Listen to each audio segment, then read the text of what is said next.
Been a little while since I did a video on the cars, mainly the Micra, mainly the two Micras really.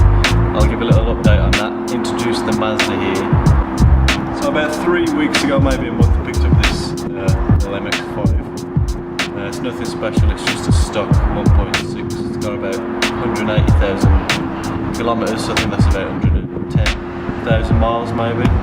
It runs pretty sweet. It's got a few problems, but that's what I expect because we like to fix things up when we get the projects. It's got a little bit of rust on the sills, not as bad as my previous MX5. The chassis rails aren't actually too bad, just need a bit of under seal.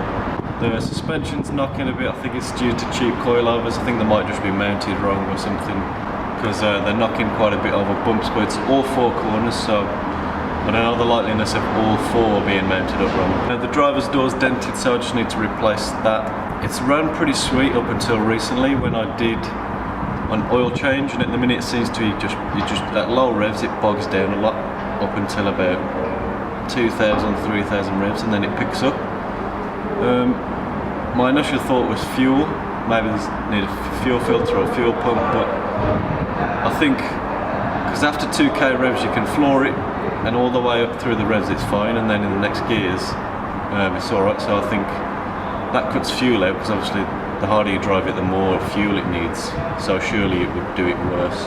Then I was thinking maybe a misfiring or maybe a spark plug problem, but should that would also happen throughout the whole rev range, I assume, so that kind of cancels that out too. Things that changed before the problem started, I did change all my oils, so I did my engine oil, gearbox oil and diff fluid. It did seem to do it just after the engine oil, because I revved it and it bogged a little bit and then it went up, but then after that driving it seemed fine, so I didn't suspect it was that too much, but it has got progressively worse over the last couple of weeks since I did the oil. I'll try and get some video of it doing it, so if anyone's got a suggestion they can help me out.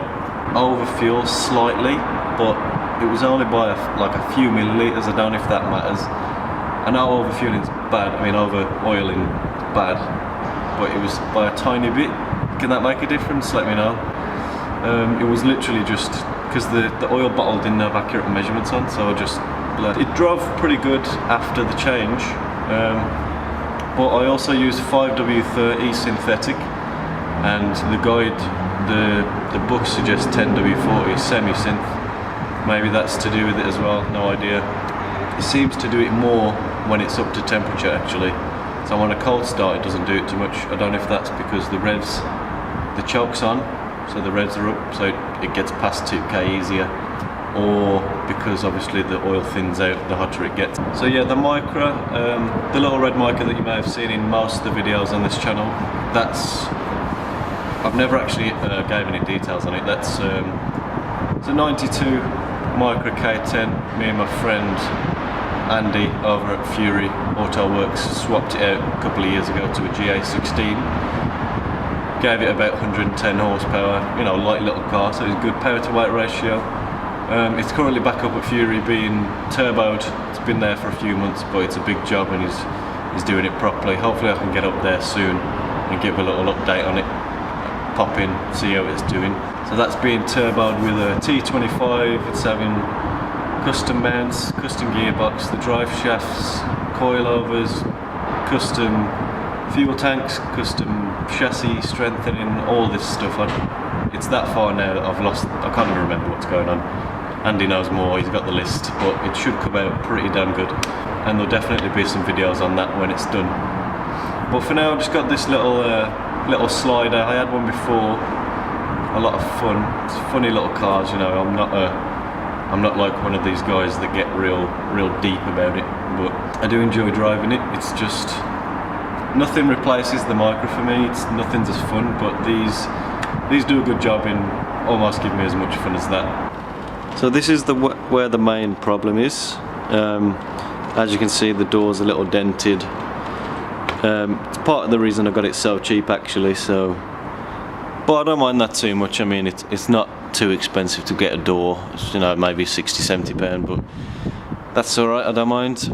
And then we got the sill, which is a little rusty. It's not too bad. I mean, that could easily be filled. As I said, the chassis rails aren't too bad really. That is the majority of the rust just there. The other sill is actually quite healthy. Got a bit of bubble on the rear arch, but it can all be fixed, you know. It's not too much of a problem. So yeah, that's the basics really. That's my little MX5. It's a happy little car. Needs a little bit of work, but I'm happy to do what needs doing. Suspension knocking, weird misfire, stuttery problem. Fix the door, maybe treat up the rust a little bit. That's about it really, and then just drive it. Yeah, so I said I've had the car about 3 weeks. All I've done to it so far is change the wheels because it had some really ugly like multi-fit alloys on it. I've done engine oil, which probably ruined the car, gearbox oil and the diff fluid. I've not done anything else to it apart from change the wheels. Hopefully anything more I do on it I'll keep recorded. I did want to do these videos a lot earlier, but I lost all my camera gear recently. Me and the girlfriend went to Paris and we left all the camera gear on a train, so someone had a nice late Christmas present there. But yeah, hopefully the rest of the progress of this car will be recorded. Anything on the Micra will be recorded. And I do want to try and get a bit more consistent on this channel because I enjoy making the videos. I just don't usually have much to record, so now that I've got this I can kind of just spanner away and have the camera in the background. Other than that, it's just try and help me out on the problems if you can.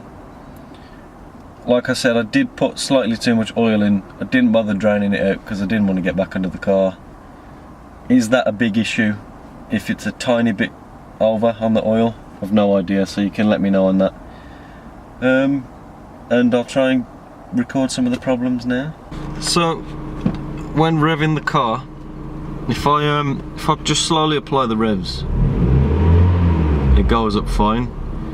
But if we try and quickly blip the throttle, see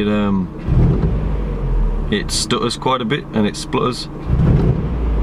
And it does that when trying to pull off.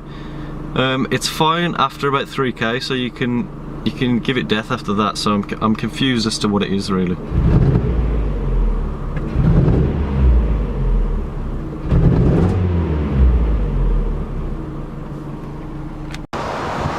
So the car's near enough standard. The only thing that's on it is coilovers, and it's got a little power flow back box on it, which I actually like the sound of. It gives a little raspy tone to it. It's a little bit quiet though. I think I might get some kind of manifold, maybe 421 or something, just to open the airwaves. A couple of days after having the car, I went and bought these standard Unos alloys with 185 60s on, 14s, and they actually handle really well. They were quite cheap, so, and they are extremely light as well. So I'm just in a car park in the minute. I'm just going to give it a little rundown, see if you can try and hear the stuttering problem. Hopefully it's not too windy and not too echoey either, because I want us to be able to hear what's happening.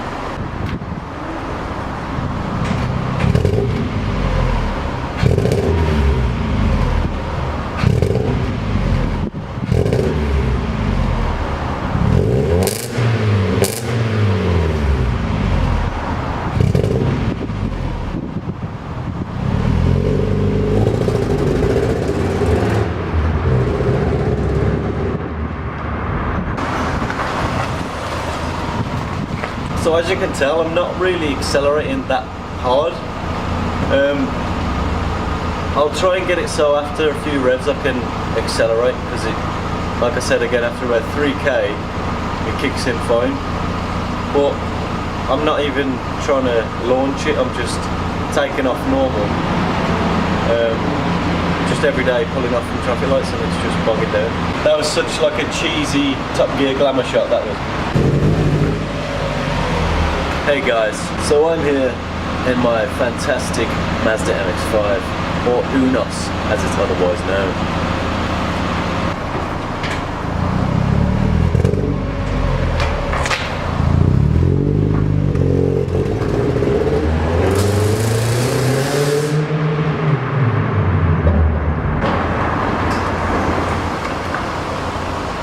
So as you can see, after certain revs the car kicks in fine and accelerates as normal. I have no clue what is causing this. If you do, please let me know. And that pretty much wraps it up, so I'll see you next time. Thanks. Shout out to Tesla Motorsports, who's obviously been around Stourbridge recently, and